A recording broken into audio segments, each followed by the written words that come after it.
Hi, this is Eva for Once Upon a Timeline. Welcome to Midnight Mandela. Almost forgot my lines as usual. So, what's everybody up to? How was your week this week? Okay, the thumbnail is not as bad as you think, but it is interesting. Okay, so I'll cover that one pretty quickly. Um, I know. See, that's why I picked that thumbnail because it reminds me of a certain horror story, but it isn't. It actually is kind of an unknown thing right now, but I think it might be sort of a seed for something in the future, and that's one of the reasons I picked it. I think it's it's not something to torture Shari. Let's see. Recall Vector's new video found residue from Madonna's name being Luis Veronica Ciccioni. Yeah, I know it was that. She was not in my timeline, she was not Madonna originally. In fact, that was one of the reasons the Christian church was so infuriated with her because she had the nerve to change her name to, kind of a sacred name like Madonna, despite, being rather not very prudish at all. So, to say it mildly, let's just say. So that was like now if you're born with a name, then you just, that wasn't your fault. What you were named is what you were named. You didn't do it on purpose. So there's a lot, I haven't heard any flack on that now. So they're still not happy with her behavior, but she didn't deliberately kind of give the figurative middle them by changing her name. So I know that one. That story is so famous. It's just shocking. That it's one of my bigger Mandelas, other than actually big things like Arctica, but it's one of the things I'm very sure of. All right, Shari's got the link there, but I wanted to look at who was it? Oh, Mandanimal was talking about the terracotta warriors. I'm sure you mean the Chinese terracotta warriors. Have they grown quills? I'm not sure what you mean by that. I was just like really quickly looking it up while I waited for the program to load.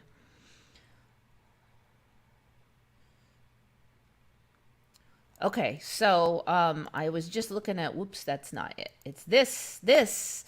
Okay, so I'm looking at Terracotta Warriors here.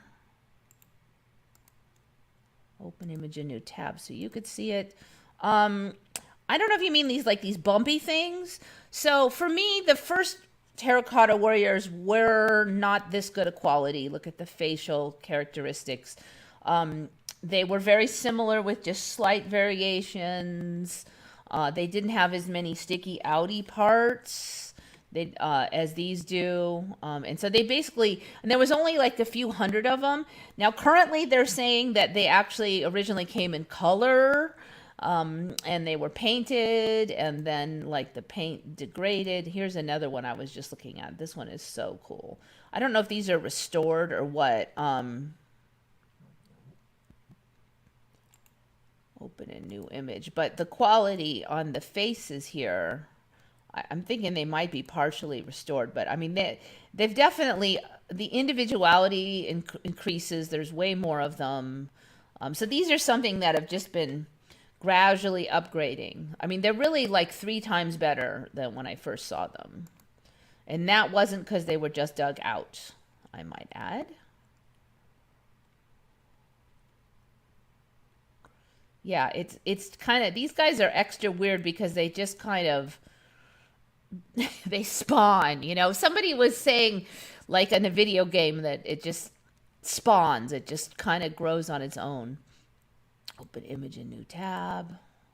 Okay, those are kind of small, so it's not really useful. So yeah, anyway, what do you mean by the quills? Maybe if you can give me a clue. Somebody's coming down to San Diego in October. Yeah, I don't know if you guys want to like try doing a meetup thing. We've tried that before, and usually I'll get like a couple people, but it's actually amazing. There's supposedly thousands of people watching this. I'm sure that there should be some people in San Diego, but it's actually rare that anybody ever wants to meet up. But in the past, we would, okay. In the past, we would do it at a restaurant. We just meet at a restaurant. So it's not like anybody's going to know where you live or anything.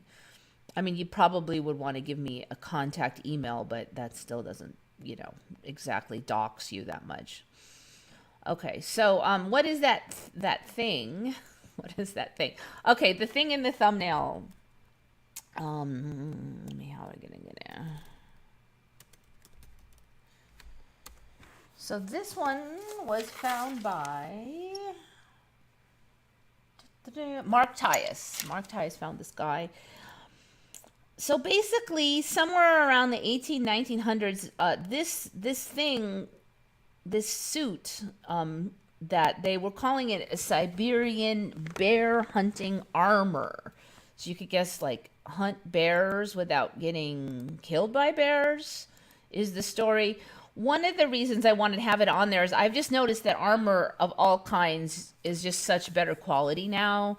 Like, it used to be really bulky, and they would say, you couldn't move well and it wasn't that good for battle. And now it's got swivels and all this, the workmanship's way better. It's definitely way more functional. So I was kind of laughing when I saw this thing. So this thing, as best I can tell, has been authenticated as, an old suit, and it's got like fabric with like iron nails sticking out, and it was made, at least 100, 200 something years ago. They're not exactly sure what it was used for. It was they think it's some kind of like Northern European origins, but they don't know. So it's going. One of the reasons I want to have it on there is because it makes a great thumbnail, and the other reason is because it's becoming very viral. And when I looked it up, it said this thing has been viral multiple times. I've never seen it, and it reminded me a lot of that one horror show where the movie with the guy with the spikes. I don't remember what his name was, but it's kind of a famous series of movies. So I kind of wondered if that kind of spawned it, and I also kind of wonder if we're going to see more like this. So right now I only see these, but it's kind of one of those things where I wanted to keep my eye on. So yeah, we don't actually know what that suit is for, and I think we might hear more about it in the future, or something similar to it might show up, something very spiky. Yeah, it is there's something about it that just pulls at the deep-seated emotions, right? And like that horror movie.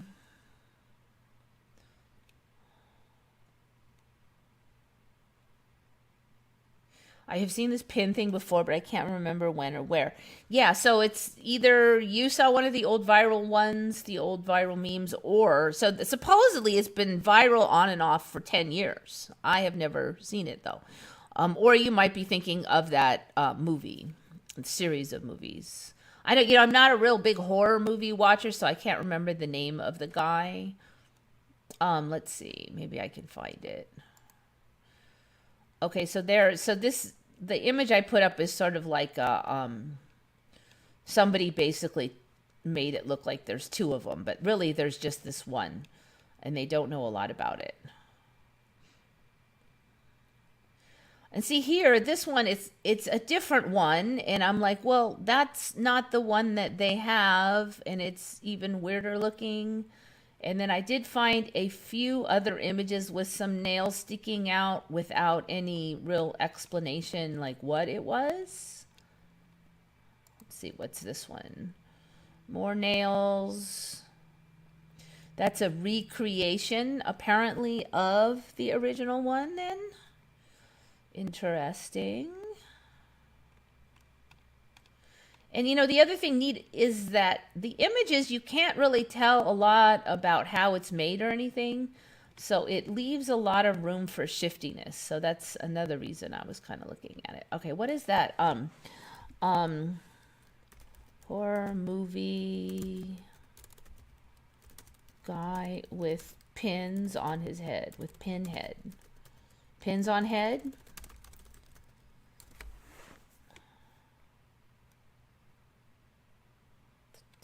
That guy, yeah, that's the one. I don't remember his name is, but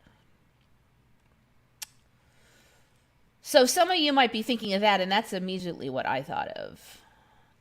Oh, maybe his name is Pinhead. Is that what it is? Okay. So one of my ex-boyfriends used to watch the horror movies, so I was somewhat exposed to them, but it wasn't really my thing. You know, it's interesting because I thought that guy had sharp pins. It looks like there's like it's reverse. I actually remember him as having the points sticking out. But it looks like the points are sticking in now. So I was just thinking, you know, if you touched him, you would get stabbed, was how it used to be. And now it's actually him being tortured instead of him torturing you. That's kind of interesting. See, there's Mandelas everywhere. You just can't. I'm not, you know, that's not what I'm 100% on, but I'm pretty sure those pins were sticking out on Pinhead. It's funny because I always think of the threat to myself when I see things like that, and I just remember thinking that his head was a threat to me. Now I feel like, well, if you bash his head, they're going to drive in. Now they're a threat to him.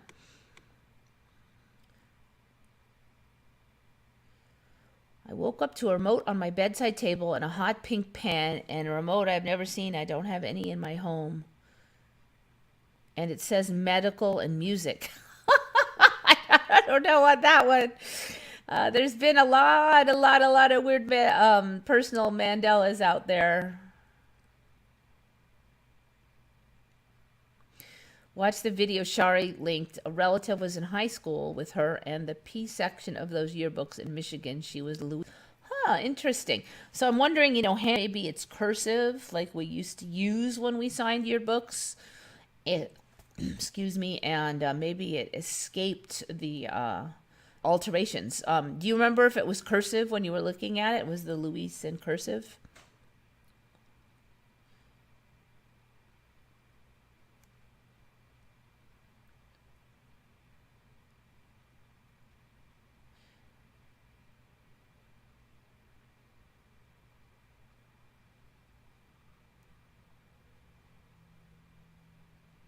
He's a she on New Hellraiser. Are you serious? You just gotta laugh. You just gotta laugh, whatever. Are you serious? I mean, I don't know. I think it's funny that if they have to change like every character has to be changed. You know, at some point it's really quite amusing. People are having. You know, I had a really vivid dream this morning that I was in a house and with my mother who's passed on, okay? And there was a giant storm and I looked out the window and all the trees were like laying flat and it came on really fast. And then the whole house was picked up and I was actually worried about it. I'm like, oh, this storm, it's like a tornado. The whole house was picked up. I could feel it moving. Of course, I was scared. And then it stopped. And then I was talking to my mother and I go, the house got picked up. And she said, yeah, it was picked up and laid down somewhere else. I go, well, how far did it move? And she said, 25 feet. And I'm thinking, I wonder if we can move it back to its foundations or something. But I kind of wonder if it was like some kind of parable for a shift or something. I don't know. I slept a lot last night too. Yeah, Pinhead. I heard about the She-Hulk. I really feel like that one is probably the worst sounding plan. Because it just, I don't know. A Hulk as a female, it just doesn't sound like something you really want to see, you know? I mean, it's already creepy enough when I see the men bodybuilders who are ridiculously bulked. I mean, they already look kind of alien and creepy. I think it's just worse if it's a female. Just my opinion anyways, and other people may disagree. This stupid computer keeps getting stuck and it's new. I know. It's one of the reasons I'm loath to get a new computer because I get a new one and it doesn't act any better half the time. I didn't see the actual yearbook, but Louise wouldn't have signed them. Oh, okay, so it wasn't her.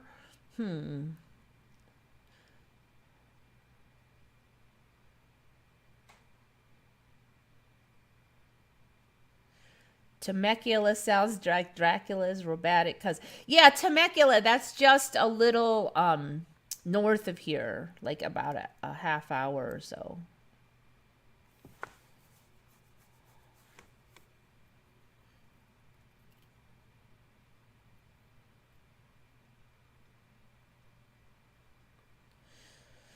I tried to find you when I lived in near Balboa. Yeah, that's a 40 minutes drive from south of here.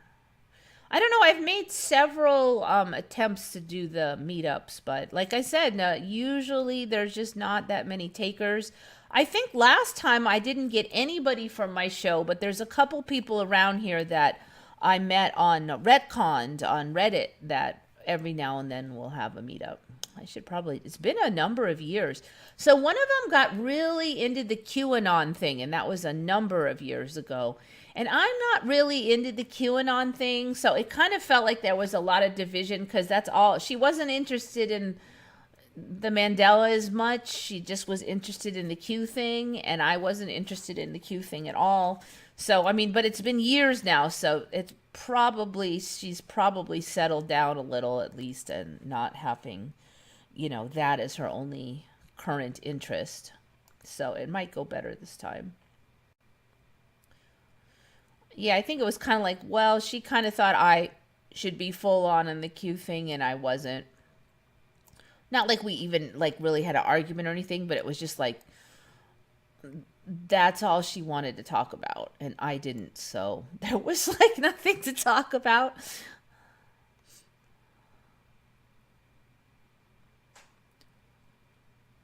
All right, so, okay, we'll get rid of that one. So that's the thumbnail. It's the Siberian, it's often listed as the Siberian bear hunting costume. But like I said, it's not clear that that's really what it is. So I'm just really curious if we're going to find that out. Now, I was looking at the terracottas. We've already discussed that. All right. So this one is from Taro. That's the name I use for the person in Japan that's probably pronounced wrong. I actually don't remember. This is another I'm not 100% on, but I have seen a lot of stuff showing up. And I was just thinking about this the other day, if we would get some new awesome music. And then literally a couple days later, I see on here that Taro believes that some Mozart has shown up, and I do like Mozart, and I thought I was familiar with all the Mozart music. I don't remember ever hearing this one. So there's one called Les Petits Riens, which let's see, what was that? It stands for the Little Nothings, and it's supposed to be by Mozart and unknown authors. And there's different parts of it. So basically the story now is there was a play and the person who was putting on the play asked Mozart to help with the music part. And this is the outcome. There's not a lot of info on it, but I think I can get away with playing a tiny bit of it because Mozart is old and it shouldn't be under copyright or whatever they call that.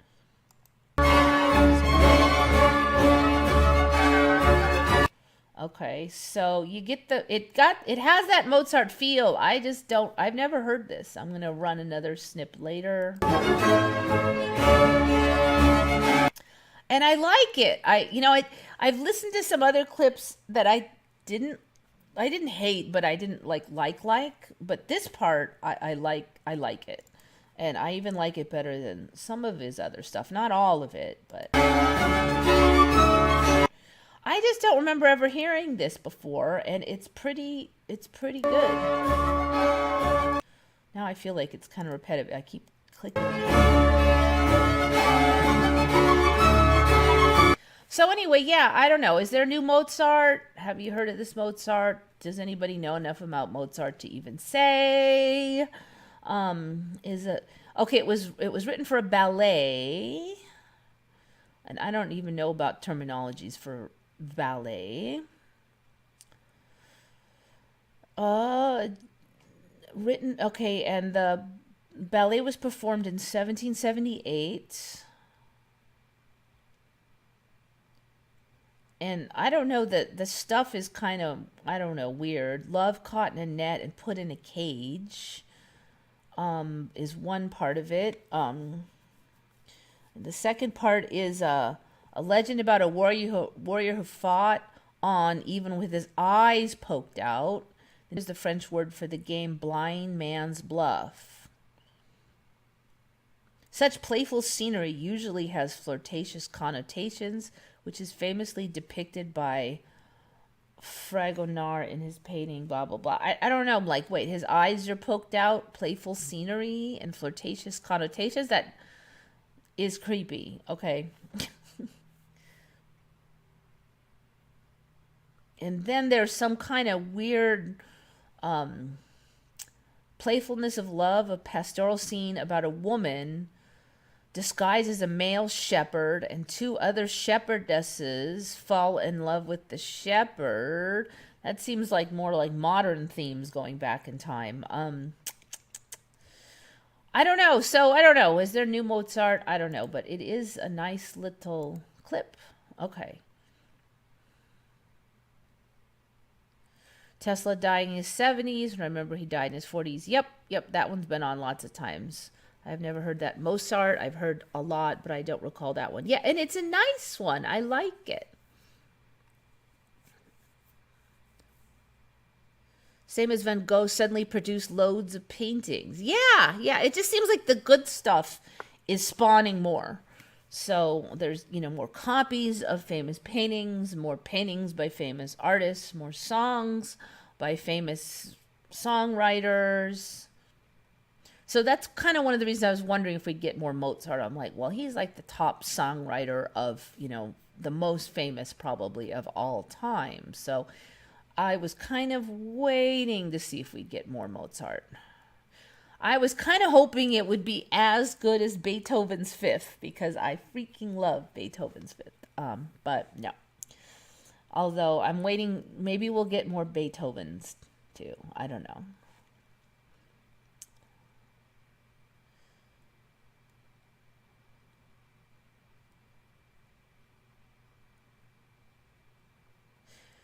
Do you guys ever have a thing where you only think of something, you don't talk or search or, say anything out loud, so the Google feeds could get it, and it shows right up in your feed? Yeah, I do sometimes have that. Not as much as some people, but it's almost like I don't even really pay attention anymore. It's just like the way I think reality is, I think it's all tied, so it doesn't seem that outlandish anymore. I mean, compared to the Mandela, it's like kind of small. It's small time compared to the Mandela.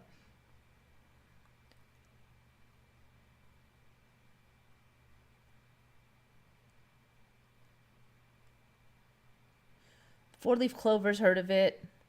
Bed of venoms, never heard of it.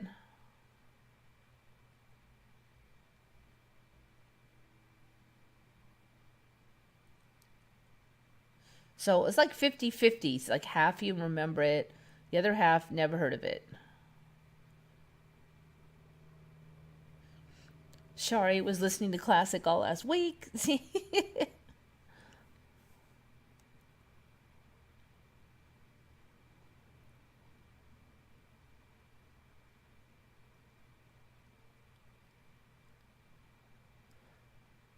Michaelmas is brand new thing for me. Michaelmas.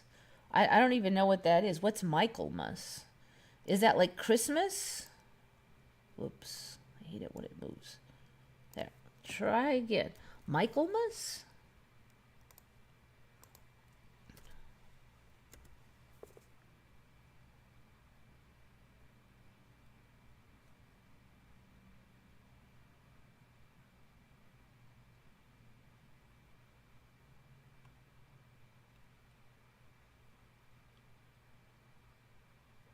Known as the Feast of St. Michael, Gabriel, and Raphael, the Feast of Archangels, or the Feast of St. Michael. I have never heard of that, ever. Huh, is it? Huh. I don't know. In Christian angelology, the Archangel Michael is the greatest of all angels for defeating Lucifer in the war in heaven. Michaelmas. On the Isle of Skye, a procession was held. Okay, so is it like a UK thing?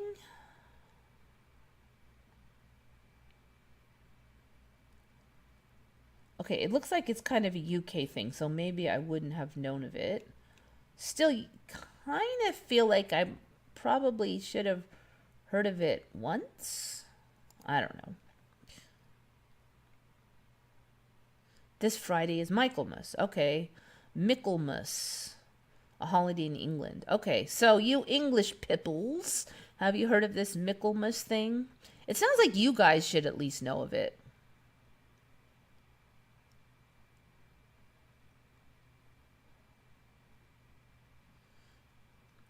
A new painting by Van Gogh has appeared. Goods de la Croix. See what it looks like just for funs.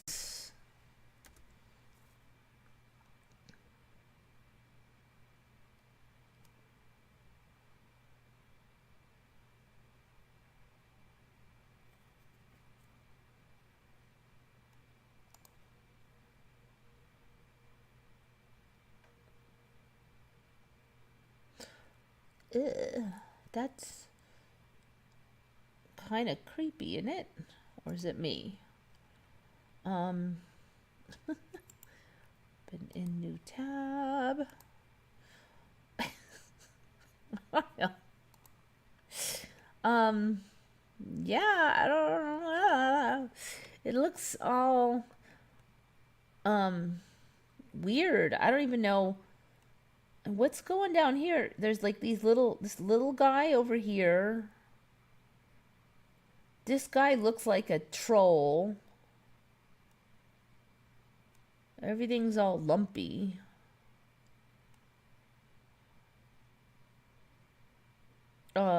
This is, I don't know. That's a weird looking thing.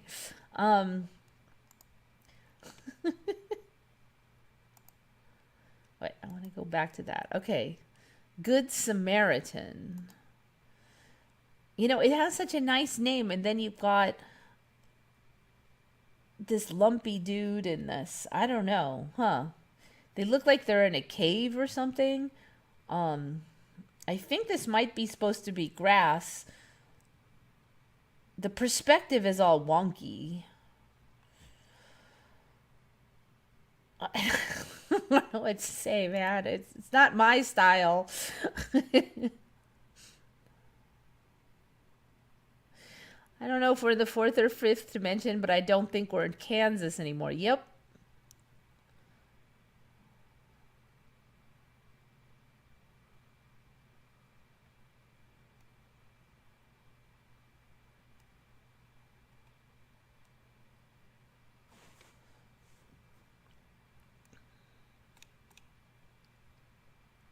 I don't think in a cave. I don't know. What, maybe by a cliff?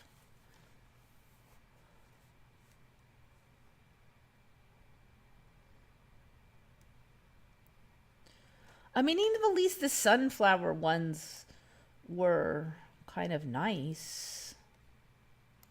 All right, let's see what the wiki says that thing is. Cliff face, maybe. Wiki art.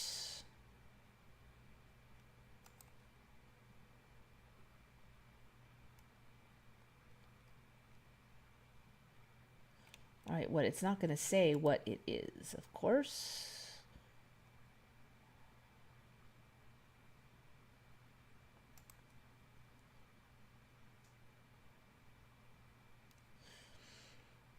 A little bit better color in that one. Let's see. All right, so he was exhausted and ill, committed himself to psychiatric asylum.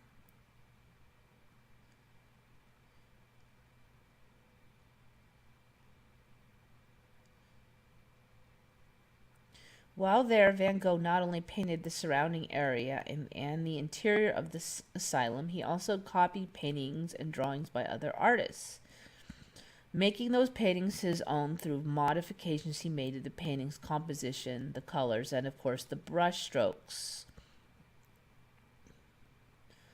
All right, he modified Rembrandt. And this is a copy of The Good Samaritan by Rembrandt,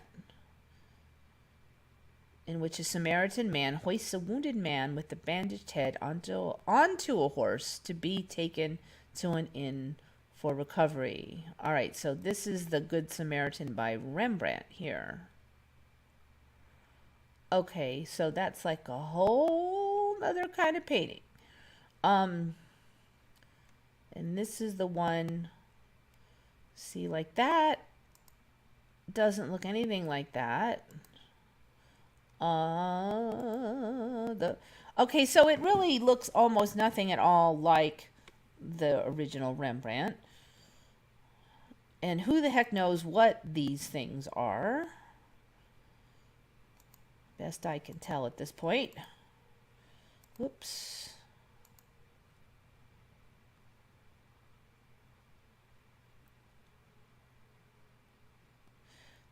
First thing that strikes you is the darkness. Is the light in Van Gogh's painting and the darkness in Rembrandt's? I want to say the reverse. I feel like Van Gogh's is light and nicer compared to Van Gogh's.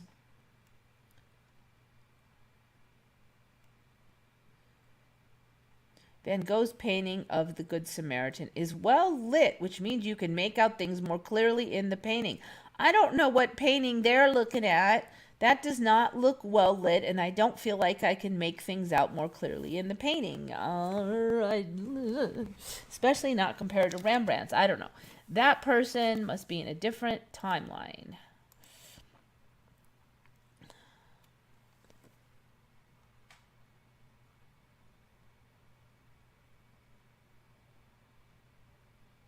Michaelmas was referred to in period British dramas, but did seem to pop up in them suddenly in the past 2 years. Yes, if it showed up suddenly now, it'll show up backwards in time. So you really can only go by like when you've started hearing about it, and that's all we have. I found a dress in my closet. I don't remember ever buying it or wearing it. It is torn in one place and needs repair. Huh. Well, that's interesting.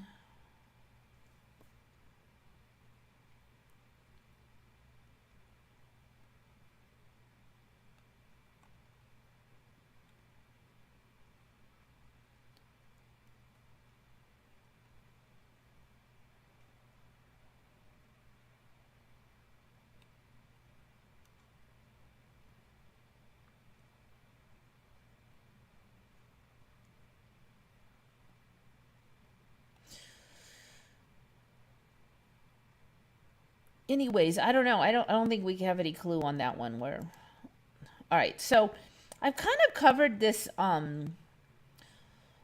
thing with the giant long tails. I just don't remember the tails being as long on these. Let's just go to, yeah, here we go, full screen. I felt like, it was at least a year ago, I think, that I felt the tails got longer on the kangaroos. Now, they've always had strong tails, but now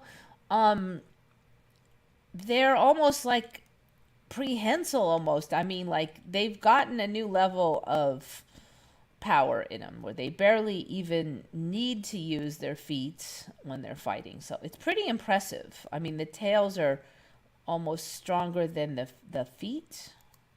So here they are squabbling if this will run. Seems like it doesn't want to now. Come on now.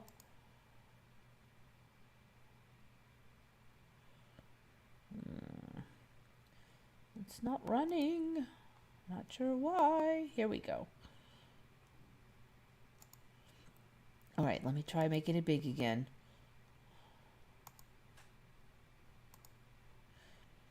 So, like, the complete lack of even hardly needing the feet was what was kind of impressive to me here. So these tails, they're a whole nother appendage now. They're like a whole nother foot. So look at how they just move them around like they're a foot. I mean, it's like they used to just kind of bounce more behind the creature. Now they're like, I'll put the tail over here, I'll put it over there. It's a whole nother effing foot now. Also, this black bit at the end of the tail, I don't remember seeing that. I don't want to play too much of this because I don't know if it's copyrighted, but yeah. So I don't remember the tip of the tails being black either. Krampus was new to me this year. I think I saw Krampus about 3 years ago for the first time.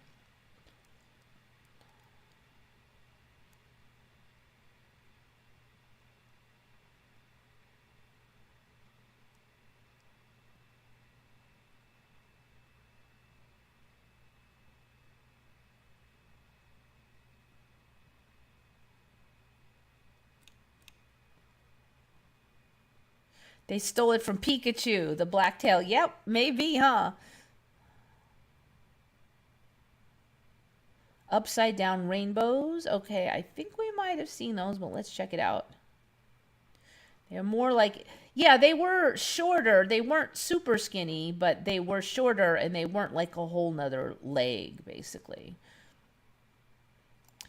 And they got longer, and now they're... The other thing is they used to kind of bounce back on their tail, but they couldn't move their tail around. Like now they're like, I'll move the tail here, now I'll move it here.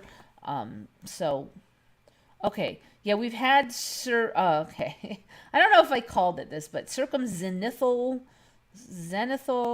arcs or upside down rainbows. We have had those on. It's sort of like this whole weird... No, I think last week I forgot something that I was going to cover. No, yeah, I did. But it wasn't that. So all those weird arc things, I think that was on last week, though, that we, there's so many different arc things that come off the sun.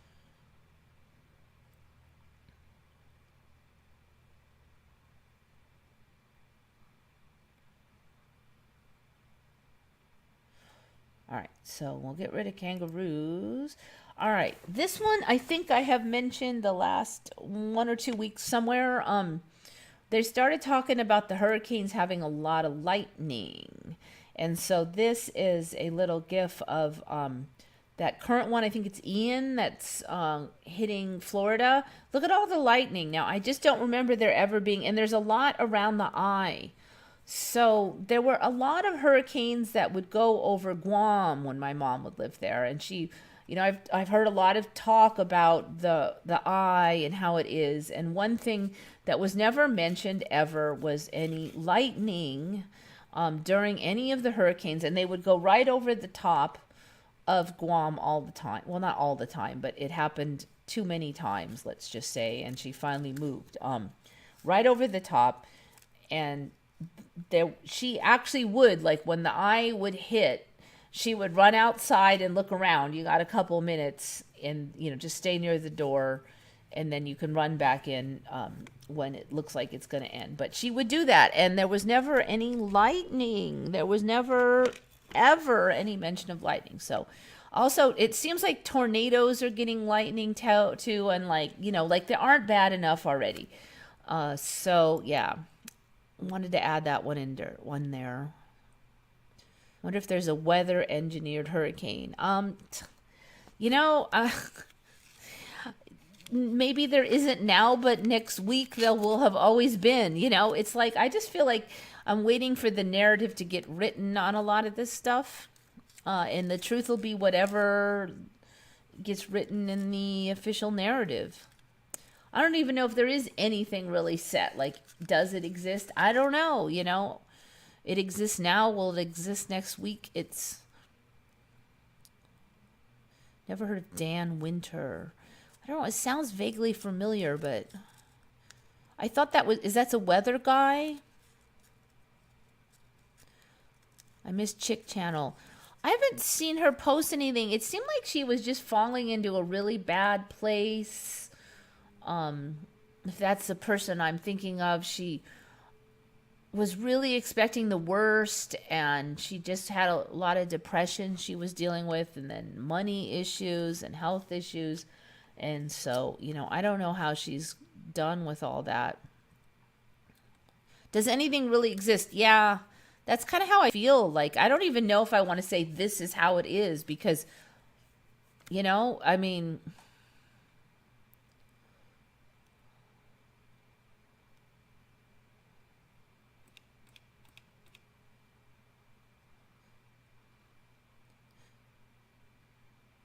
Dan Winter is an electrical engineer. Okay, I don't think I know that guy. It might have been the name of a weather person I remember from childhood or something. Anybody heard of CERN saying they're in contact with entities? Hell no, I have not heard of that.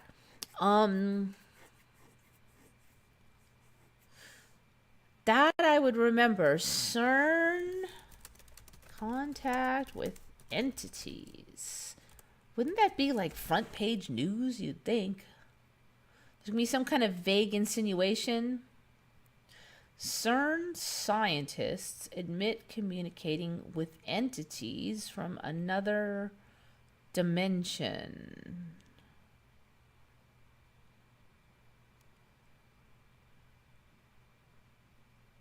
Okay, 5 minutes ago on Reddit. All right, let's see what the evidence is. One thing good about Reddit is there'll probably be a thorough debunking if they've had time. Where is the source of a scientist at CERN saying yes? Here's the links.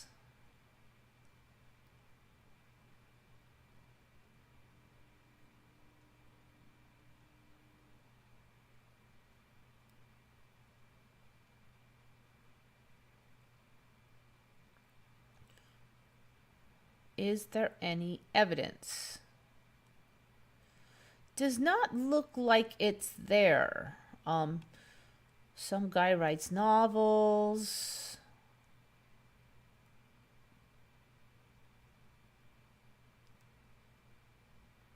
There's no CERN admitting anything. It's just some guy plugging his book on religious talk.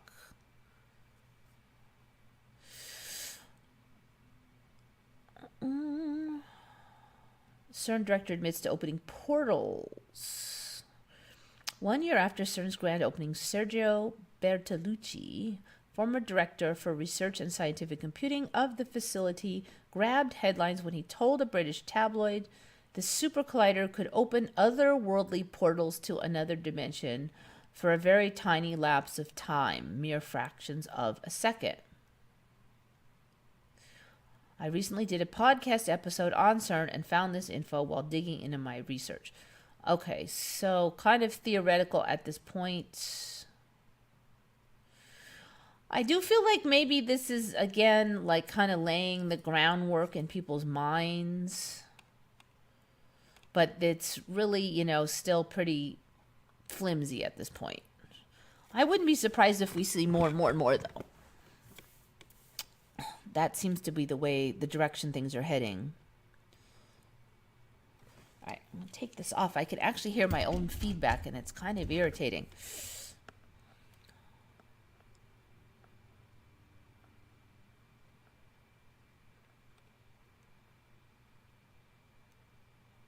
I still consider CERN part of this. Somehow, I don't believe debunking comments. I don't know. I kind of feel like everything evolves together, and there may not be. I'm not sure if I really believe cause and effect.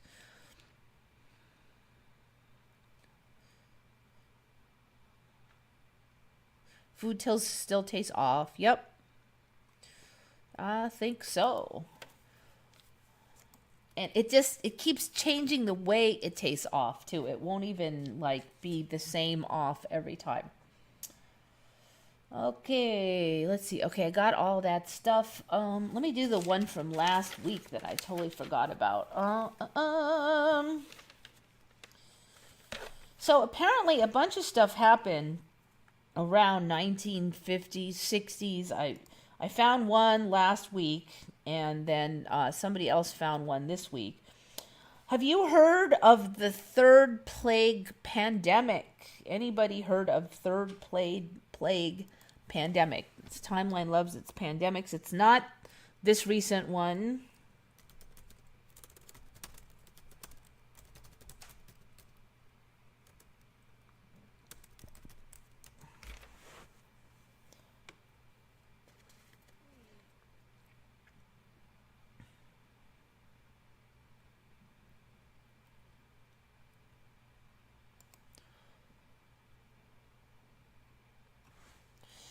third plague virus was it was a bubonic plague pandemic that began in Yunnan, China in 1855 and ended in 1960.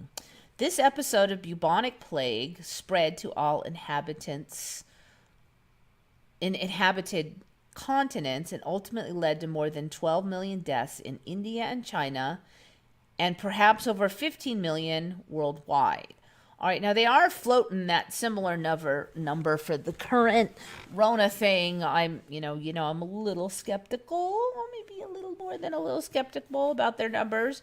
But bubonic plague is creepy, and I really feel like if one had just ended, like in 1960, people would probably have heard about it. That's pretty recently. I've already said I don't remember the bubonic plague still being around. It is still around now. So they say there's like 50 or 100 deaths a year still from bubonic plague now. So we can kill 15 million and then suddenly only kill 50 a year. Why did it spread and then not spread? There's like no info.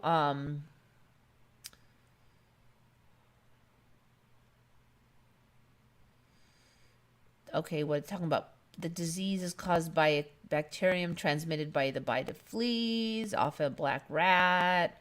So, the black rats haven't gone away, so why did the bubonic plague go away? In January 10th, 1897,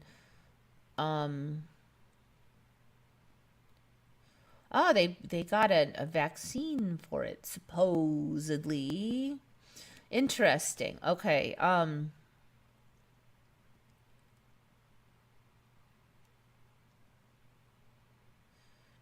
Most of the ports infected were British-held colonies.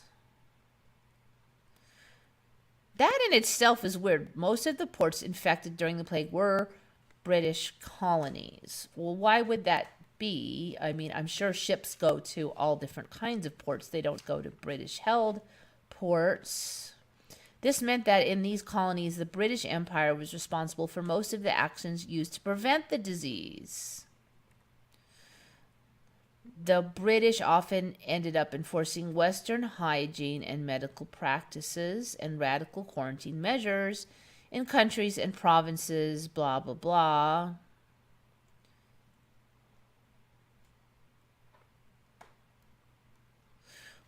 So,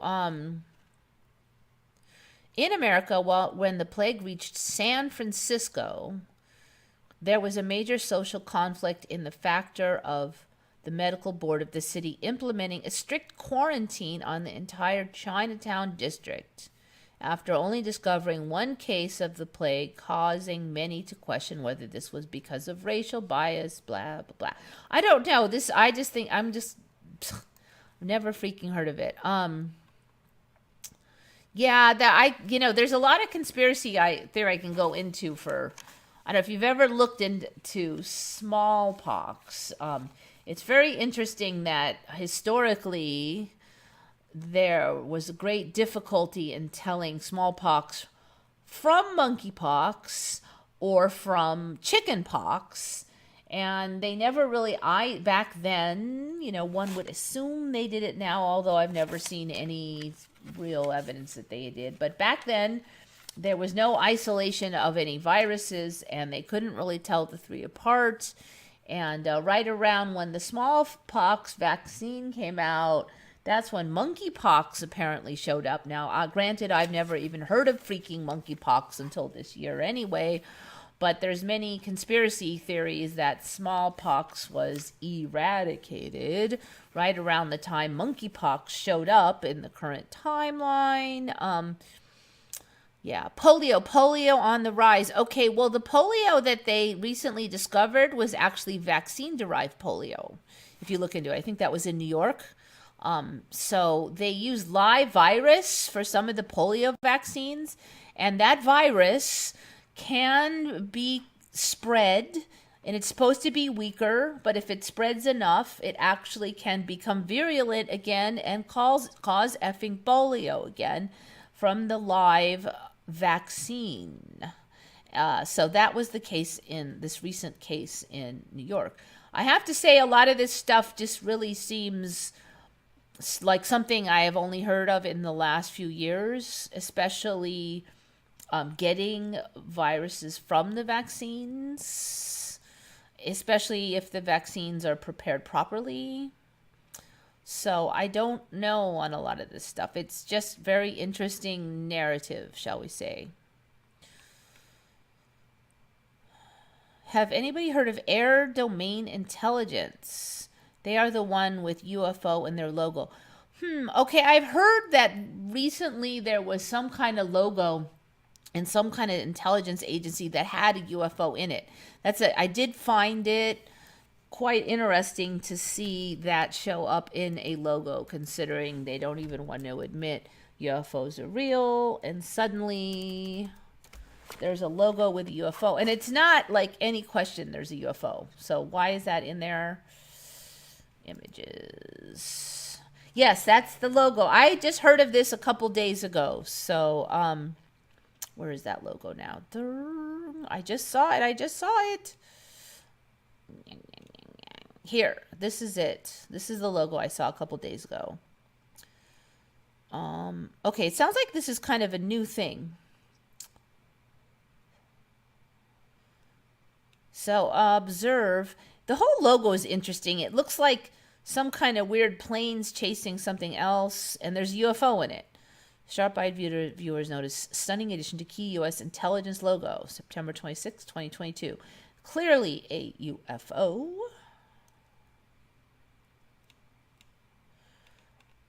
I wish they'd show the rest of it, too, because it looks like something chasing something on the rest of this logo, too, like different planes, types of planes chasing things.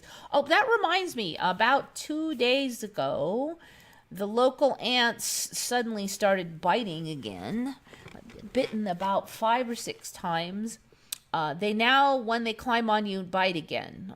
I said before that they had quit doing that for like at least a year. And then suddenly the on switch for the biting has kicked back in. I got bit a bunch times yesterday, I think the day before, and some today. It was either yesterday or the day before it kicked in. I'm trying to find the rest of that freaking logo.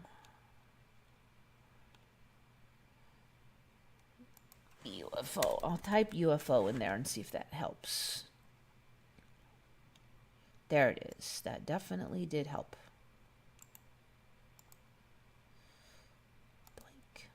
So yeah, check it out. What are they? It looks like they're chasing something, and then these things are chasing it. And then there's a UFO down here. What is that? Office of the Director of National Intelligence, NIM Aviation. Never heard of it. Has this been added recently? I don't know. Somebody might want to do a little research and see if that's, how long has that logo existed? Or did they just slip it in? What is NIM Aviation? I don't even know. What is NIM Aviation? NIM Aviation. I would have thought it was some kind of Space Force thing. National Intelligence Management Organization. On air domain issues.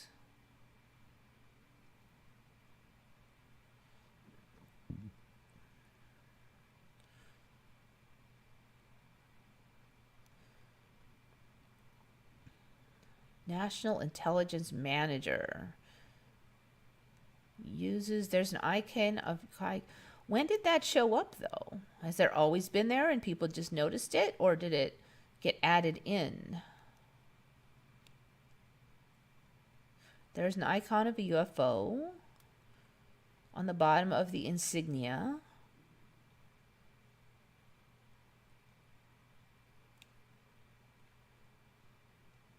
See, it doesn't say they just changed their logo, but why do they use a UFO in their insignia? So nobody knows when the UFO showed up on there, or what? Seems a little funny.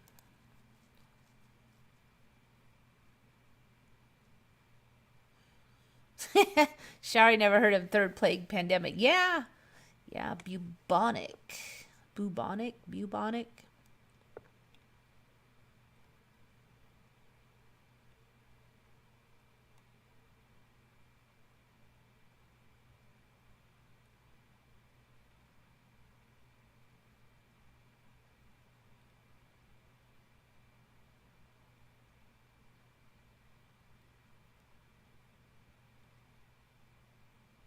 I think they're making up diseases.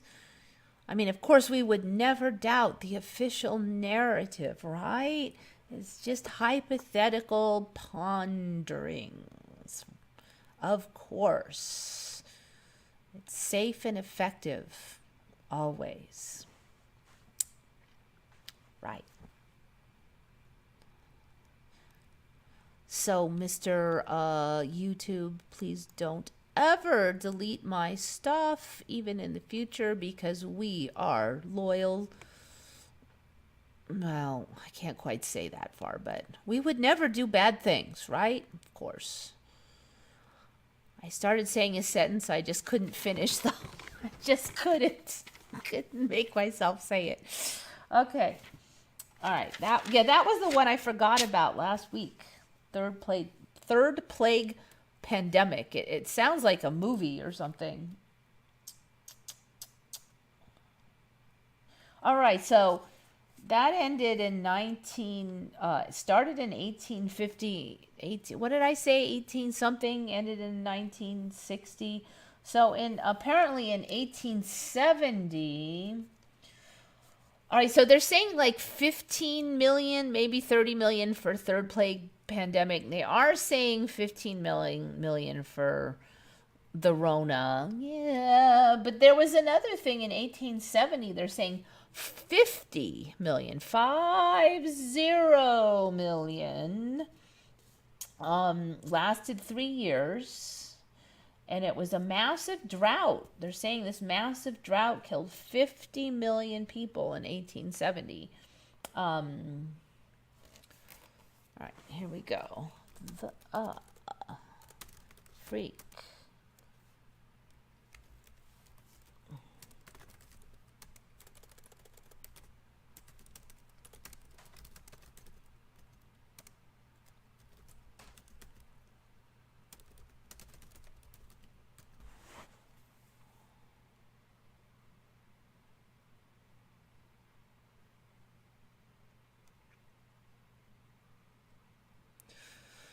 Running a little slow, but it is running.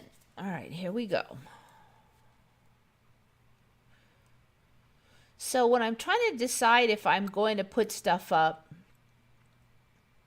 I'm like, is it enough of a Mandela or is it interesting enough? I almost didn't want to put this up. But then, and this was found by Arcanium, because I just wasn't sure, how well I knew that history. And but one of the things that always pushes me over is when the first article has the magic words on it, like hiding in plain sight, or in this case, it's not easy to forget the deaths of 50 million people, but we have managed it. Just very Mandela-y verbiage. So basically they're saying, yeah, we know you don't know about it, but it's only because you forgot. A global drought in the 1870s caused mass starvation in South America, Africa, and Asia. But the event doesn't even have a Wikipedia page. The drought was triggered by a never-before-seen combination of climate events. While rare, the drought was entirely natural, so it could easily happen again. The result was famine that struck 3 continents in the last 3 years. It's one of the worst humanitarian disasters in human history. In India, the local manifestation of the event is known as the Great Famine. At the time, India was controlled by the British Empire. The British policies exacerbated the drought's effects. Well, they're just to blame for everything, aren't they? At least in the current timeline. The British continued exporting grain for profit, leaving little for the local people to eat. He estimates 50 million people died. Like all historical death tolls, this figure is uncertain. Another place says 19 million, so that's quite a few, but excludes several countries. Either way, tens of millions died, putting it in the same ballpark as the 1918 influenza epidemic, the world wars, and perhaps even the Black Death of the 1300s. Yeah, I've never heard of that either. I mean, I've heard of the Black Death, but I've not heard of the 1918 influenza epidemic. All right, so, yeah, I don't know. 50 million people, one of the world's greatest horrors ever. And of course, it doesn't even have a Wikipedia page, and everybody forgot. Seems unlikely. Have you ever heard of them testing a gram of dark matter dropped in the center of a city in the middle of downtown, and what happens? No. What do they think is going to be special about dark matter dropped in the center of downtown? Is it going to act any different than dark matter dropped outside wherever they make dark matter? I mean, like, what were they trying to accomplish? Assuming that happened. I think there's an ant on me now. I'm going to have to poison for ants again.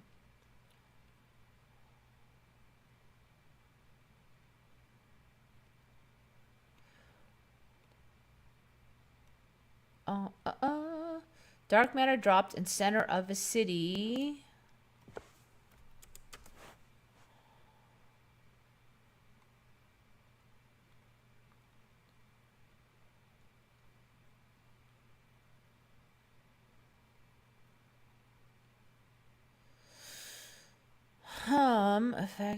I'm not seeing it. You're going to have to link it, I think.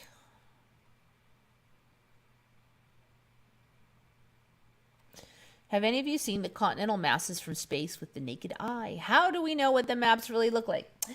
Yes, I have asked that question myself. The answer is most of the stuff we hear about, we just have their word for it. We don't know. Was it Tianmen or Tiananmen? It was Tiananmen for me. Tianan. It wasn't Tiananmen. It was Tiananmen for me. Tiananmen. Anyway, I don't see it, so if they captured a gram and threw it somewhere, you're going to have to link it.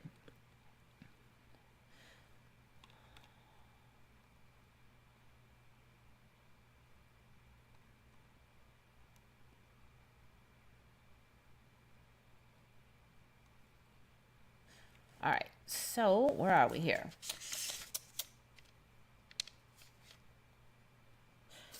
All righty. I probably should have looked this one up, but... Okay, remember those giant isopods? When I first heard about those, it was a little before I knew the Mandela. A lot of people think that these are Mandela. They're like the world's giant pill bugs or sow bugs. So when they first came out, my friend heard about them, and she's creeped out by bugs. And so she basically was like, she called them whale ticks. And then I joked because I'm like, no, they're just scavengers. They don't stick on whales. I swear they've gotten bigger and bigger. It just seems like they were pretty big to start with, but I don't know if these are live or what, but that's them next to some Doritos, and they do get that big. Here's somebody holding one.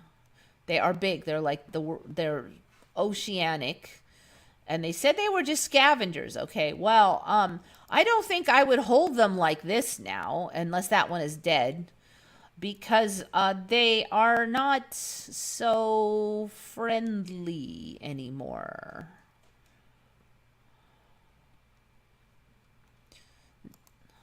Giant. Let's see. What's the title?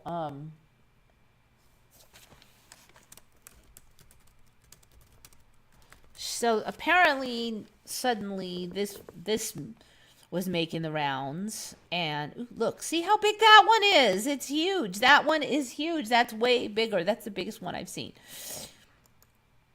So they decided to, I guess if they're hungry now, they won't wait for you to die. And so there's video of one attacking a shark, a dog shark. Now, I don't know how dangerous dog sharks are, but this shark was like twice the size of the isopod. And apparently this isopod jumped on its face and just started chomping down and killed this shark. So now you look at the size of those isopods, they're that big, and they attacked and killed the shark that's, you know, many feet long. You can only imagine that if it ate that shark's face off and killed it, sorry for the gruesomeness of it all, I believe it is this video, that they can bite hard, and I would not want to fiddle-faddle around with those things. Dang it, I'm not even getting to the video.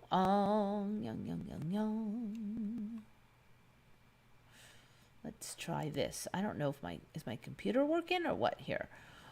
Isopod kills shark. Okay, here we go. Boink.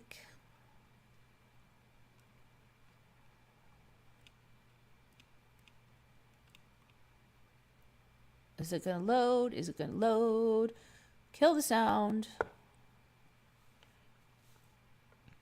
I'm on my side screen, and now I'm trying to peek around my regular screen. All right, so we see here a large-ish shark.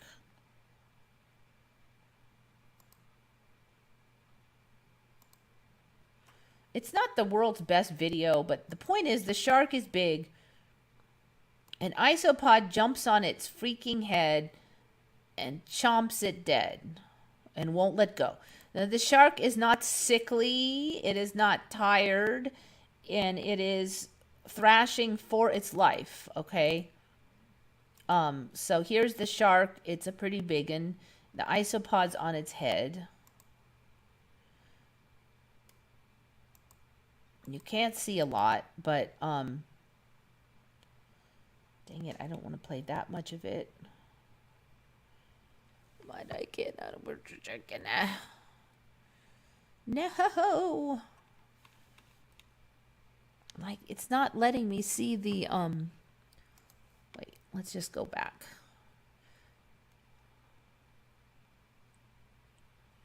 All right, so you can see here.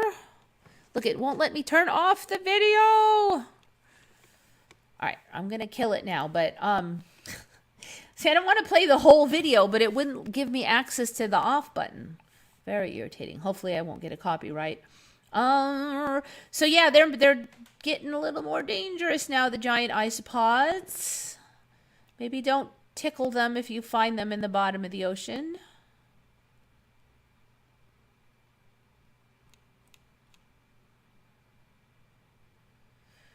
They were just a couple centimeters long. I don't know, when I first saw them, they were like maybe 8 inches for me when I first saw the giant isopods. They were big enough to be interesting, but they weren't, you know, they've definitely like at least doubled in size, and they didn't bite shark faces live.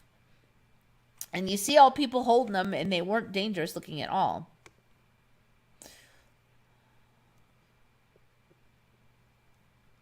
Face hugger. Yeah, really. Actually, now that you mention it, you know, of all things, on the face.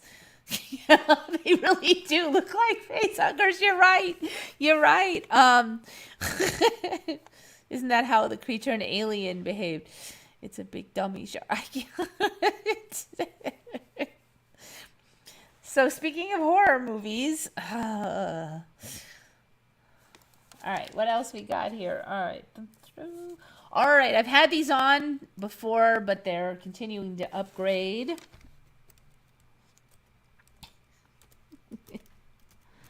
All right, so I said before I did not remember springboks.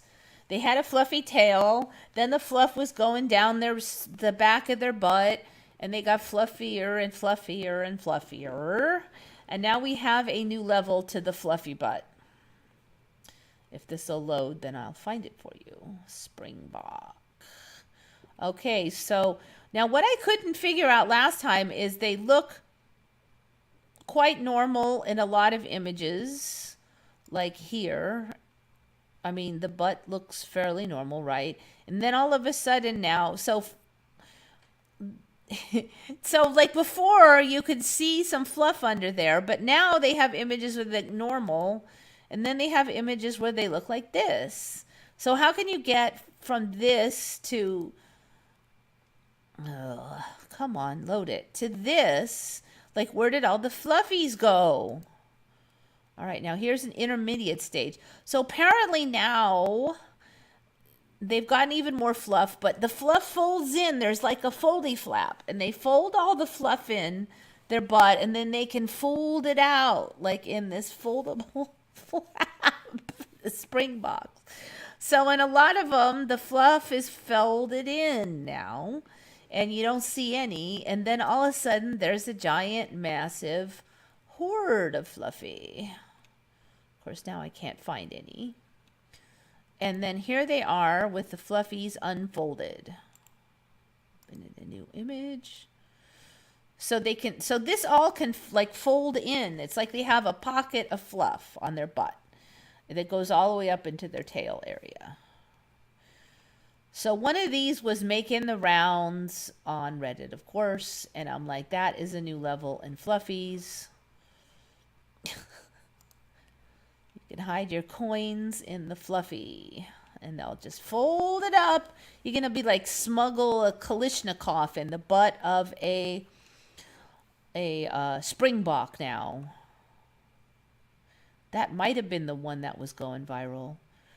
It was just one of these guys bouncing around is all that was going viral. But I'm like, every time some image goes viral of some animal now, I'm like, I look at that animal and I look for Mandelas, and there's almost always is one. Anyways, that's the main point. You've now got, I think I can find it here, springbok. Wiki. Boink. All right, so that climate change one with the 50 million dead was from Arcanium. So good find, Arcanium. Thank you.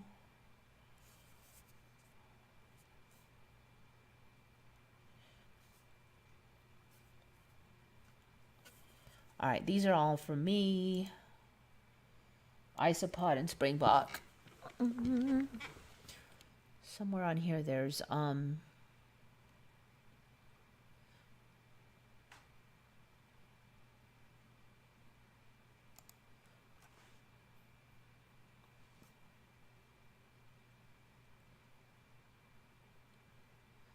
there's 3 subspecies now. I think they're going to split, but there used to be just one springbok.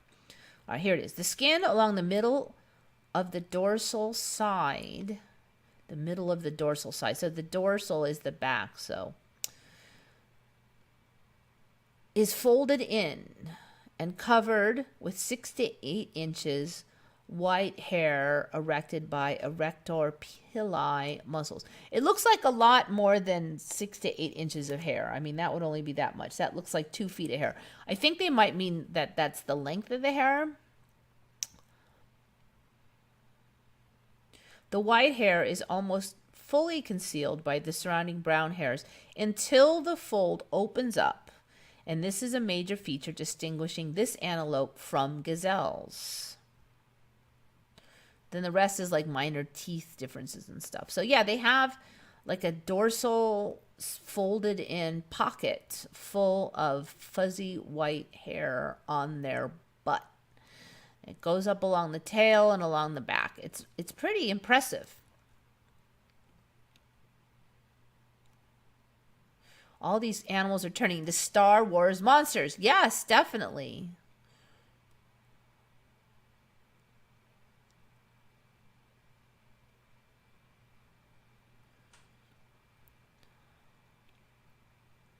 What the fluff? Yeah, exactly.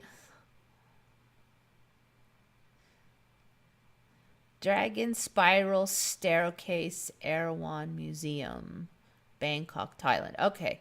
You have to admit the fluffy butts are kind of cute. The fluffy butt springbok. I actually don't think the isopods are that bad, except for the fact that they bite faces. I was all right with them.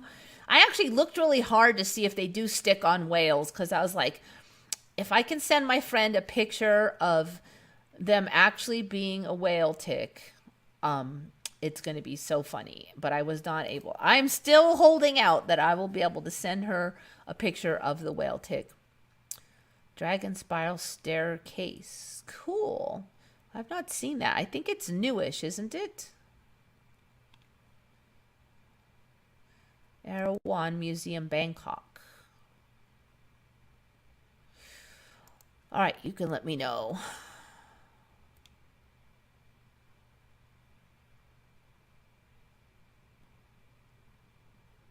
Animals are getting smarter, definitely. Okay, so that's Fluffy Butt. So another watcher of the channel named Abstract, Abstrakt, was noticing lung anatomy looks a bit different.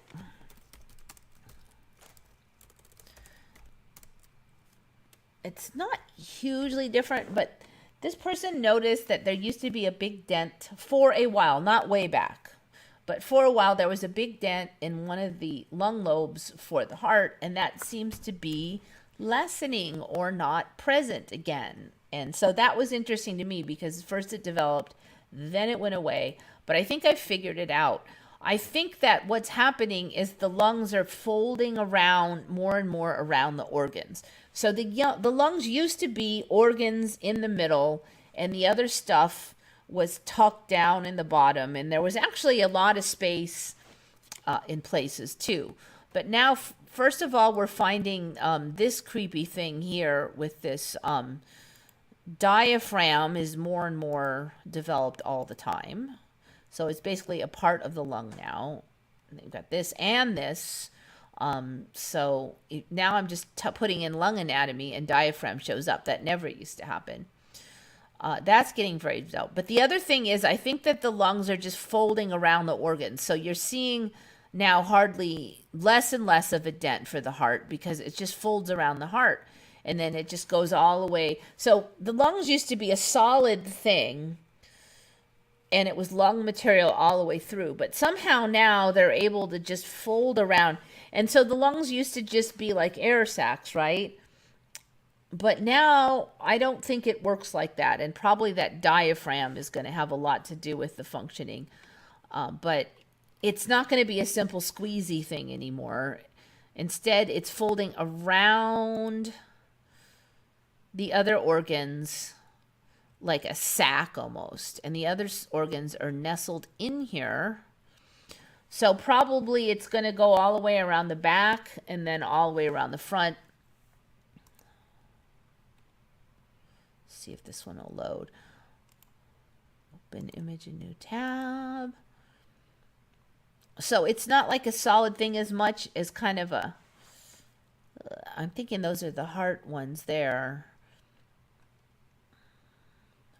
So for me, they were just like this, you know, next to each other, and then they spread out, and then the heart got really big. But now I feel like they're folding around.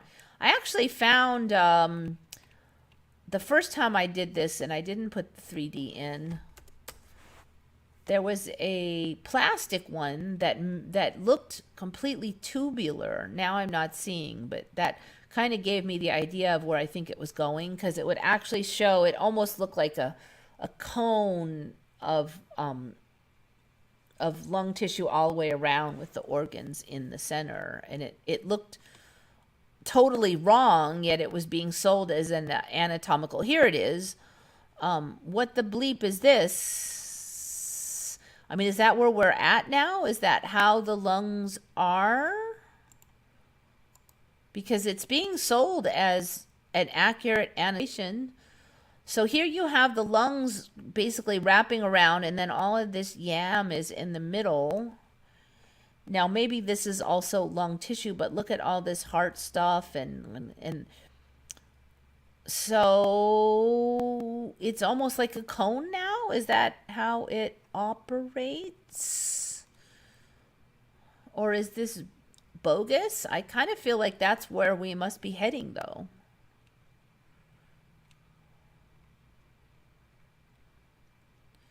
It's interesting because this doesn't really show a back, and that does.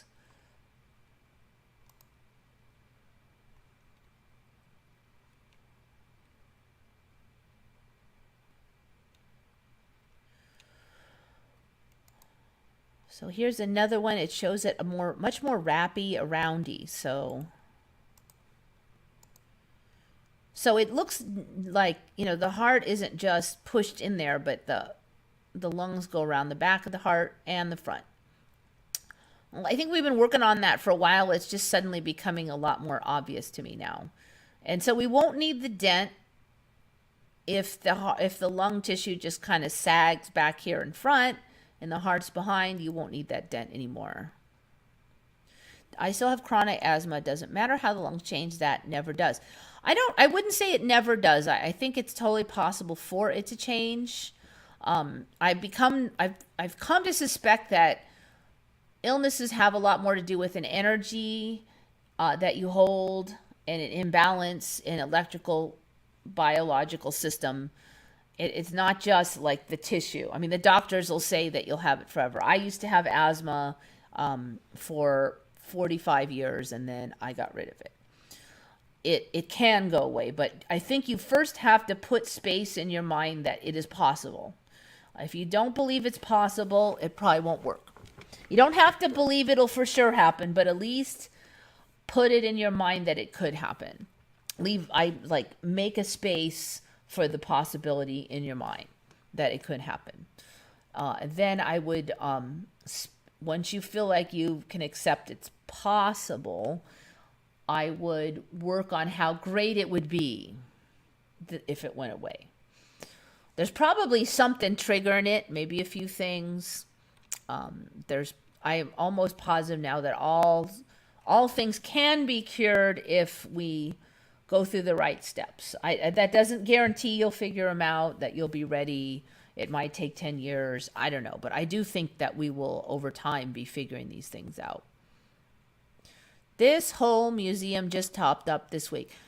Remember, the doctors are always saying it can't be cured. A lot of people have cured stuff that the doctors say can't, and we trust them less all the time. Erewhon Museum in the belly of a giant three-headed elephant in Bangkok. Have you heard of this museum that's home to a colossal bronze statue of a three-headed elephant? Known as Erewhon Museum, it's one of the more unique and interesting museums you can visit in Bangkok. Huh. I have not seen that. I don't know if it's new.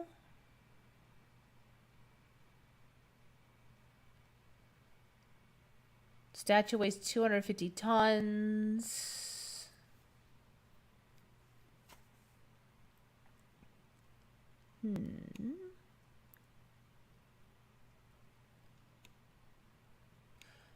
When does this thing been built? Looks like fairly modern stuff.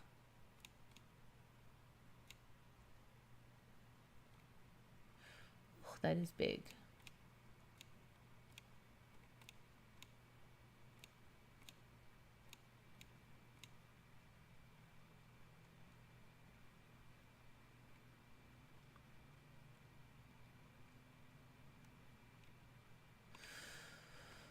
Yeah, I don't think it's super old though. Wiki.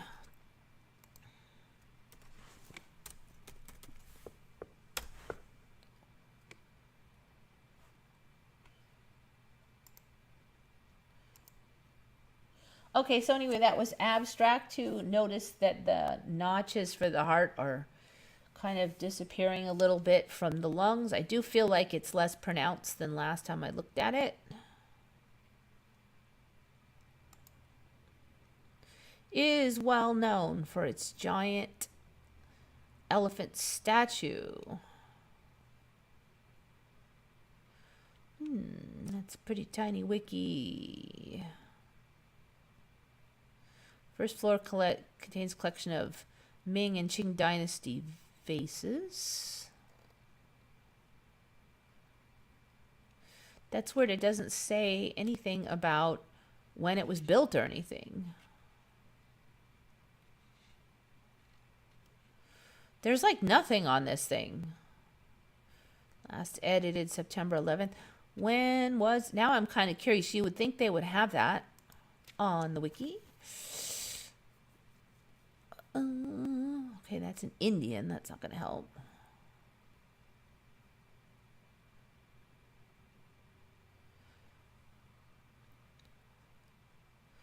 All right, let's see. Built in 1956, the Erewhon Shrine. Is that going to be the same thing? Not obviously.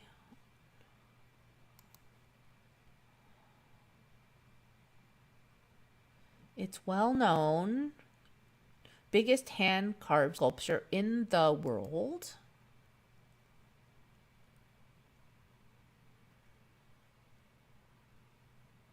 All right, I'm going to try one more time to find when this thing was built. Because it's kind of fishy if they don't have the dates.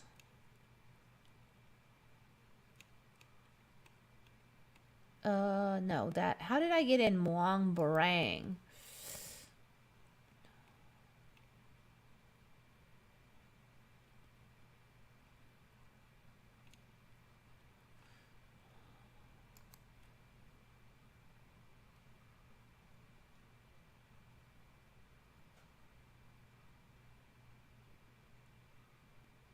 It's a temple.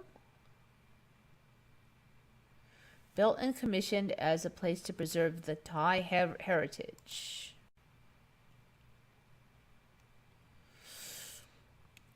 Okay. Seems kind of newish.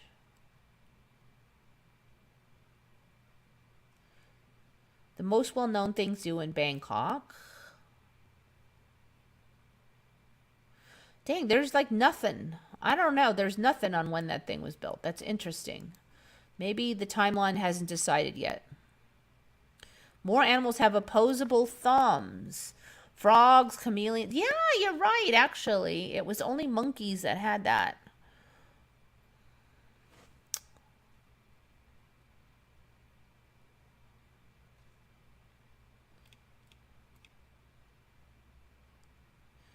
It was built in 2003. It was not there in 2017. Okay.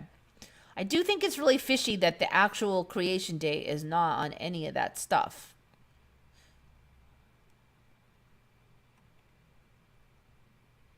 I usually don't have to look very hard for creation date.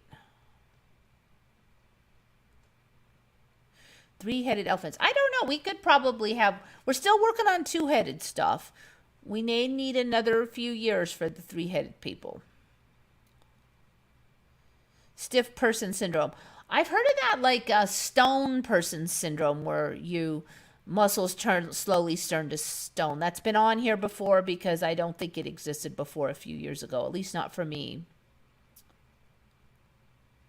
We could wake up tomorrow with a tail and two horns on our head, and people keep saying it's always been like this. So I think the way the Mandela is sneaky. So what'll happen is you'll start to see, and we're kind of seeing this. People have a rare condition where sometimes this happens. You know, like extra fingers, right? And then more and more, first they're real vestigial and wimpy, and then more and more. It used to be for me that extra fingers would be like just vestigial. They weren't functional. Now they'll have a finger. It looks just like all the other fingers, works just fine. More and more people have it. It's always been that way. You know, I think over time we'll just say, 5% of people are born with an extra finger. They used to cut them off in the old days, but now they don't, you know. So that if horns and stuff show up, it's going to be like that. And I think we're already seeing it because they're like, we're getting a lot of animals that grow weird horns and like, it's just a weird virus that causes, it's a weird mole, it's a weird, it's not that uncommon. And then pretty soon it's just a natural variation that is sometimes triggered by a virus, but the virus didn't actually do it. And then that's how it does. It sneaks along.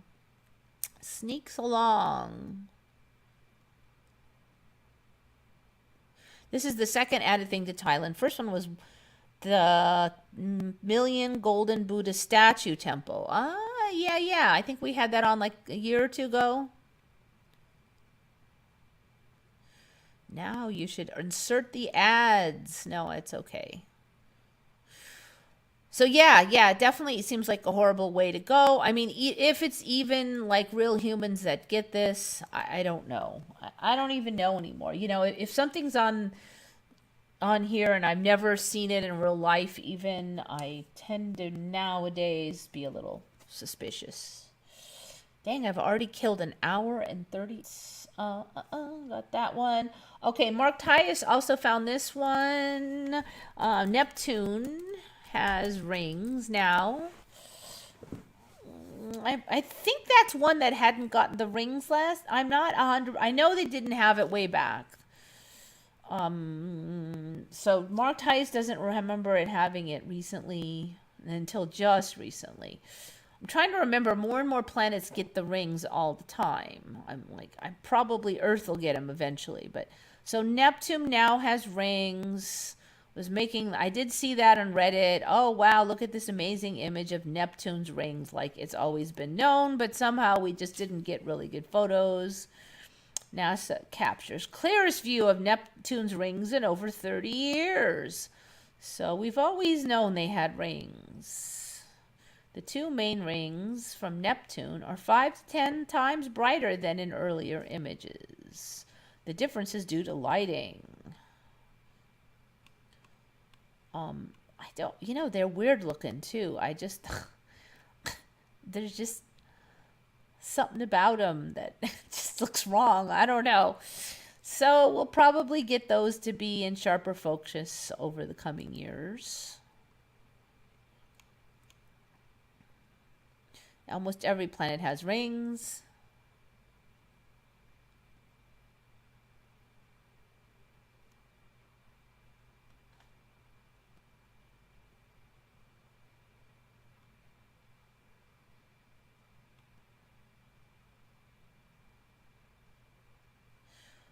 All right. So again, I say it for every disease. Make it a space in your mind that there can be a cure, a solution. You don't have to try to micromanage how it'll come out. Breakthrough, it turns out it was caused by a virus and you just needed an antibiotic. It turns out there was a vitamin they didn't know about. It turns out you just need, there's a million ways it can get fixed. Let the timeline work on it. And it doesn't have to be like mine. Officially, I was supposed to have asthma my entire life, but I just found a way to not have it. And, even though the doctors say it's not possible, that shit just goes away sometimes. Who the heck knows why? It can happen. I'm not promising you it will. The only other thing I say is, really, really spend some time just every day analyzing how you think about that disease and how that disease might be wrapped up with, childhood issues and stuff. Disease, it's a dis-ease. Remember the terminology. It's a dis-ease. It's a dis-ease can be eased, right? The hints are in there. The hints are in there. I mean, if the moon can magically change orbit and South America can cruise hundreds of miles to the side without causing tidal waves, one dis-ease can get eased. So leave that space in your mind. Make that space in your mind, I should say. All right, here we go. Next thing, got that one. Okay, this one was jokingly brought up last week when I talked about how mosquitoes consume mostly nectar. And somebody said, haha, they're probably pollinators. And I think I kind of naysayed it and said, well, they're probably not fuzzy enough or something. Well, the joke's on me, because whoever said, haha, they're probably pollinators was right. Because just today, I ran into this thing saying mosquitoes are major pollinators.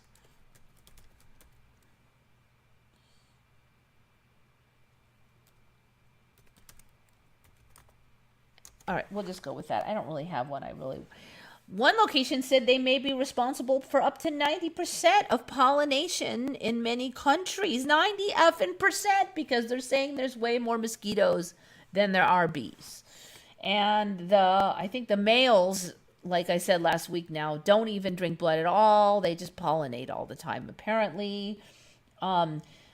This is interesting because they're saying they're attracted to carbon dioxide. That story showed up about 5-6 years ago, that mosquitoes are attracted to carbon dioxide.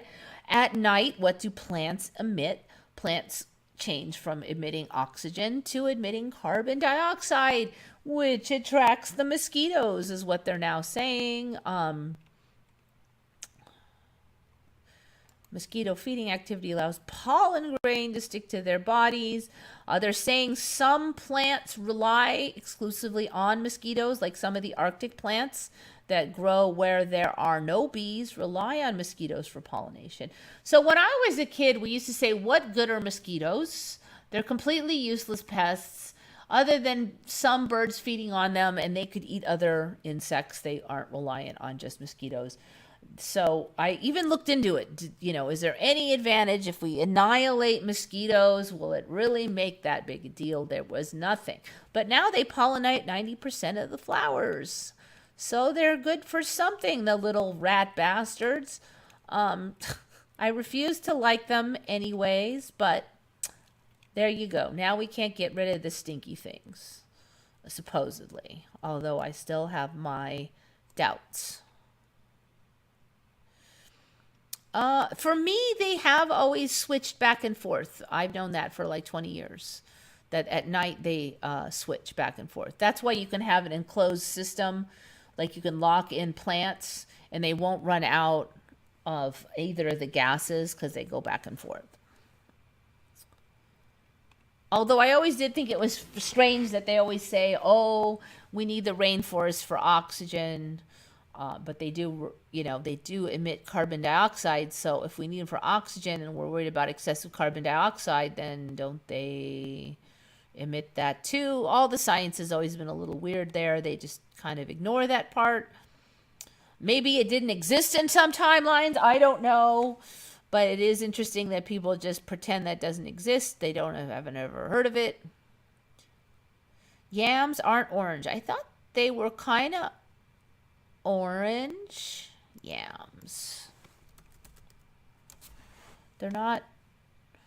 They look like sweet potatoes. You get them mixed up because they're both kind of orange, right? Except for sweet potatoes taste better. Okay. Yeah, that one's orange. Oh, that one's not orange. So we got more colors. Okay, we got a purple ones. Okay, so we're just doing the many color jamarama that the Mandela loves. Looks like it. They're purple, they're everything.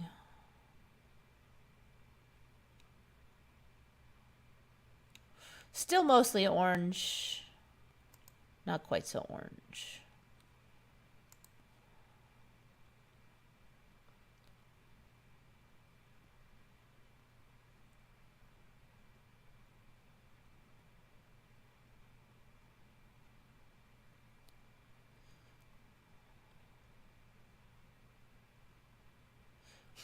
Vivian Mercier.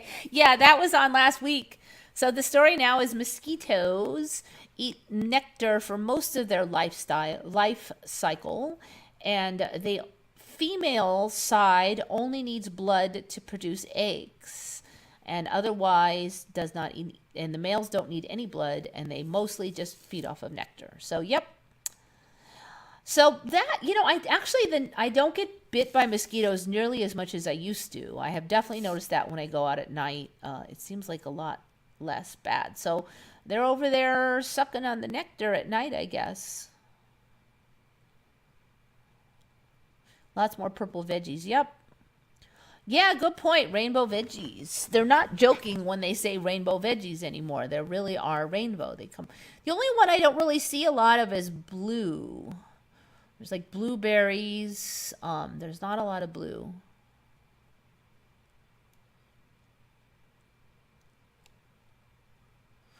All right, so where are we here? Mosquitoes. Okay. I am not sure if I covered this one. I know there's been some weird Russian stuff up around Canada.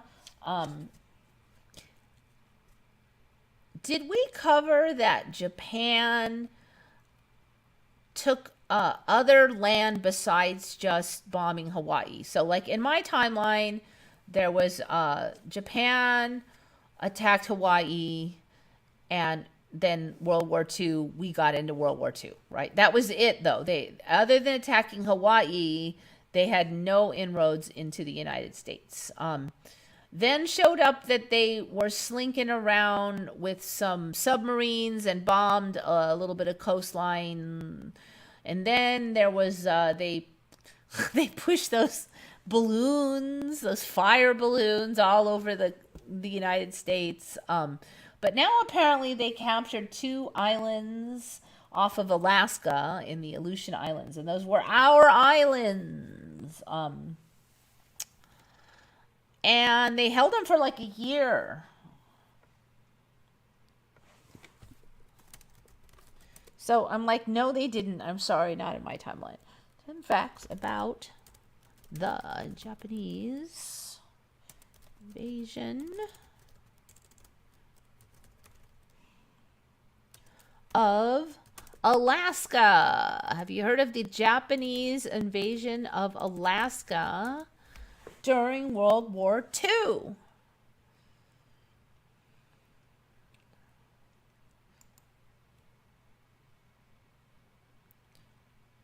It was the only North American land lost by the U.S. in World War II.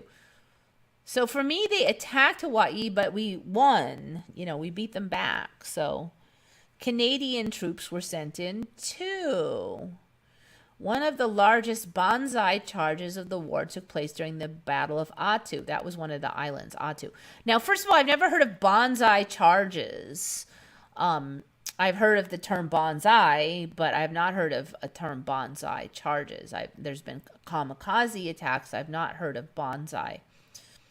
The banzai counterattack was used by the Imperial Japanese Army during World War II. In the event of an impending defeat, in order to save face, the Japanese, as opposed to surrendering, would rush the enemies using their bayonets as weapons in an attempt to cause as much damage as they could before getting killed. But I've just not heard that term bonsai attack.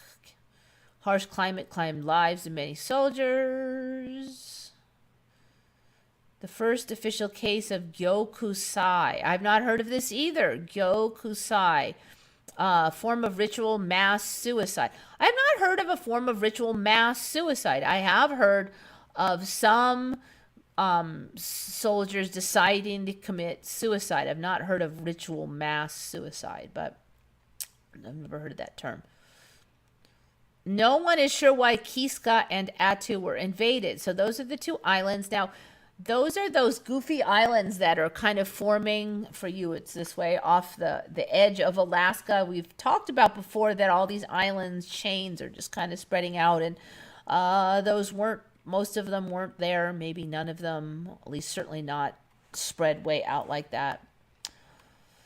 You'd think the only North American land battle of World War II would have a well-documented chain of events from background to battle to aftermath.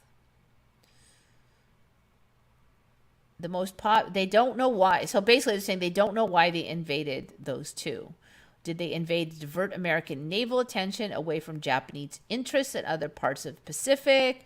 They're saying those areas have no strategic value. I have a suspicion that this story will change and make more sense, and we will find a reason. A reason will spawn as to why they invaded. Or maybe it will have a tactical advantage down the line. Right now, it's just like mystery meat, but I think that once history has found its settling point, it'll make more sense. Only Attu needed to be liberated. they're saying that after Attu, the Japanese on Kiska surrendered without a fight. After seeing the carnage and loss of life in Attu, the commanders of Kiska saw no probability of containing control. So they fled the island under the cover of fog, allowing Allied forces to swiftly recapture Kiska. This is one of the few examples of Japanese surrender during World War II. They didn't really surrender. They surrendered the island, but Attu lost its entire population, but that was 44 people. They did not return because of the expensiveness of rebuilding. I don't know. How expensive is it to rebuild a couple houses?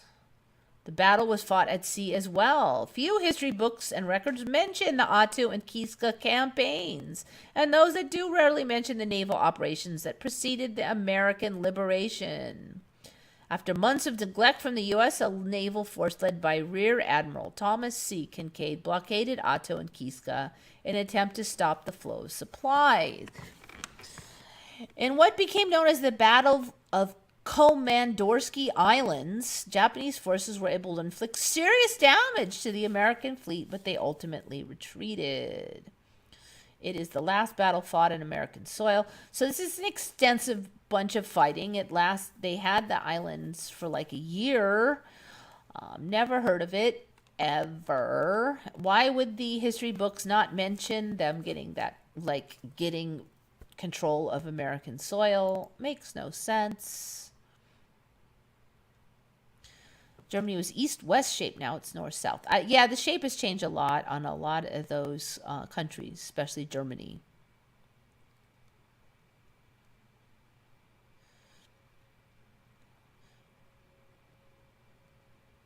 Yeah, the balloon bombs are a little bit older Mandela for me.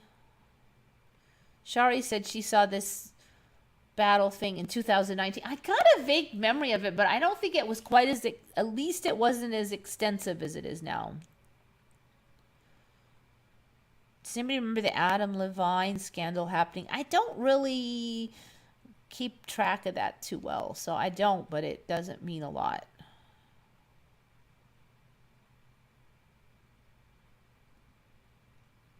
The war in Alaska was not that long when it first appeared. In 2019, it took a month or two. Now it took a year. Okay. Yes. Okay. I just said that before I read yours, but I agree. It's definitely like growing in significance.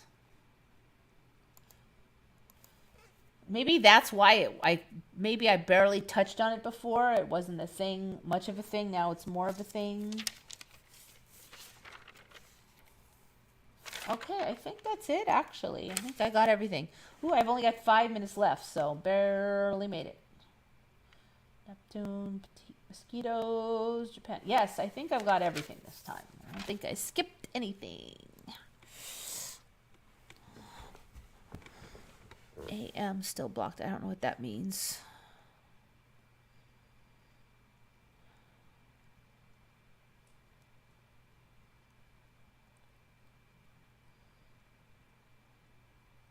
Okay, I think I'm pretty much done then.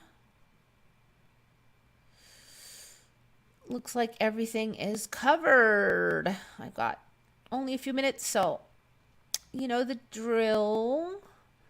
Think good thoughts, everybody. Thank you for coming. This is Eva signing off for Once Upon a Timeline.